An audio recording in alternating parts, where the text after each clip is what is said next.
প্রিয় ভাই, অনেক বেশি পেরেশানিতে আছেন, কোনোভাবেই আপনার পেরেশানি দূর হচ্ছে না।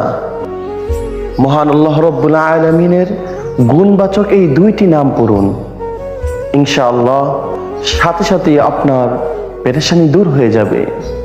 মহানবী হযরত মুহাম্মদ সাল্লাল্লাহু আলাইহি সাল্লাম যখনই পেরেশানিতে পড়তেন, এমনকি বদরের যুদ্ধে রাসূল করিম সাল্লাল্লাহু আলাইহি সাল্লাম অনেক বেশি পেরেশানিতে পড়ে যান। নবী করিম সাল্লাল্লাহু আলাইহি সাল্লাম তখনই মহান রব্বুল আলামিনের এই দুটি গুণবাচক নাম পড়েছেন এবং আল্লাহ তাআলার সাহায্য পেয়েছেন। এজন্য আপনি আমিও যদি অনেক বেশি পেরেশানিতে পড়ে যাই, পেরেশানি দূর হচ্ছেই না, আসুন মহান রবের এই গুণবাচক দুটি নাম পড়ি, আল্লাহ তাআলা পেরেশানি দূর করে দিবেন।